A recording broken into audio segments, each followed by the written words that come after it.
하겠습니다. 오늘은 내버려 두시는 심판이라는 제목으로 말씀드리겠습니다. 계시록 9장 20절로 21절의 말씀입니다. 이 재앙에 죽지 않고 남은 사람들은 손으로 행한 일을 회개하지 아니하고 오히려 여러 귀신과 또는 보거나 듣거나 다니거나 하지 못하는 금, 은, 동과 목석의 우상에게 절하고 또 그 살인과 복술과 음행과 도둑질을 회개하지 아니하더라. 여러분, 어린 자녀가 잘못했을 때 좋은 부모는 반드시 훈계를 합니다. 어린아이 입장에서는 울음이 터지고 부모가 자신을 미워한다고 생각할 수도 있지만 철이 들어 크게 되면 자신을 책망한 부모에게 감사하게 되는 것입니다. 부모의 훈육으로 바른 인생길을 가게 됐다는 것을 알기 때문입니다. 하나님도 마찬가지입니다. 하나님이 우리를 심판하시는 이유는 우리를 미워서가 아니라 우리를 사랑하시기 때문에 심판하시는 것입니다. 그런데 하나님이 그냥 내버려 두는 사람이 있어요. 그것도 사실은 심판입니다. 로마서 1장 26절에 이 때문에 하나님께서는 그들을 부끄러운 욕심에 내버려 두셨으니 라고 했습니다. 내버려 두시는 하나님이시죠. 요한계시록 9장에서도 불과 연기와 유황의 심판에 죽지 않고 남은 사람들이 있습니다. 하나님께서 그냥 내버려 두시는 심판을 행하고 계신 것입니다. 이런 사람들은 어떤 사람들을 그냥 내버려 두십니까? 첫 번째, 잘못하고도 회개하지 않는 사람을 내버려 두신다고 했습니다. 손으로 행한 일을 회개하지 아니하고 이렇게 말씀했지 않습니까? 하나님께 잘못했으면 회개를 해야 되는데 잘못했으면서도 자신이 잘한 것처럼 하나님을 속이고 그 잘못을 다른 사람에게 돌리는 경우가 많습니다.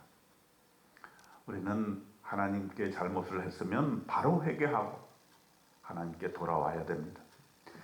자꾸만 지연시키면 더 큰 화를 당하게 되는 것입니다. 하나님께서는 회개치 않는 사람은 인격적이시기 때문에 그대로 내버려 두십니다.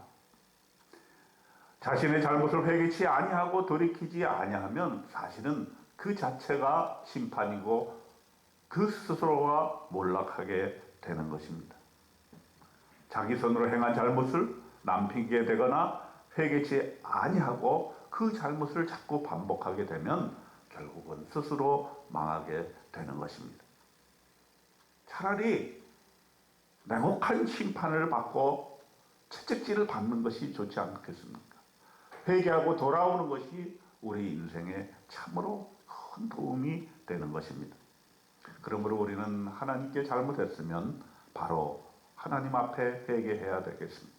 하나님의 질책을 겸허히 받아야 되겠습니다. 우리는 하나님의 자녀이기 때문에 하나님의 간섭하심이 정말로 중요한 것입니다. 내버려 두지 마시고 우리를 간섭해 달라고 오늘 기도하는 저와 여러분이 되었으면 좋겠습니다. 두 번째로 뭐라 그랬냐면 귀신과 금운동에 가는 사람을 내버려 두신다고 했습니다.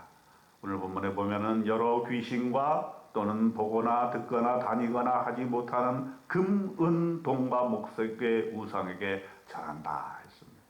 이런 사람들을 하나님께서는 그대로 내버려 두신다는 얘기입니다. 여러분, 귀신과 금운동에게 절하는 사람들이 얼마나 많습니까? 오히려 하나님보다 금운동을 절대시하고 그것을 위해서 목숨 거는 사람들이 얼마나 많습니다. 특별히 자본주의 하에 살고 있는 우리는 그렇기 때문에 조심해야 하는 것입니다. 금운동을 얻기 위해서 귀신에게 절하는 일 우리가 있어서는 안 되는 것입니다. 이런 사람을 하나님께서는 그냥 두시는데 그냥 둔다고 해서 그것이 올바른 일은 아닌 것입니다. 하나님께서 그대로 두시기 때문에 그 지배하에 우리가 살게 되는 것입니다. 하나님을 버리고 다른 귀신에게 절하는 사람은 귀신의 사람이 되는 것이고 또 금은동에게 절하는 사람은 금은동의 사람이 되는 것입니다. 귀신과 금은동은 시시각각 이 세상에서 우리를 유혹하고 그쪽으로 우리를 몰아갑니다. 그것이 바로 우리의 인생 가야 될 길이라고 자꾸만 보여냅니다.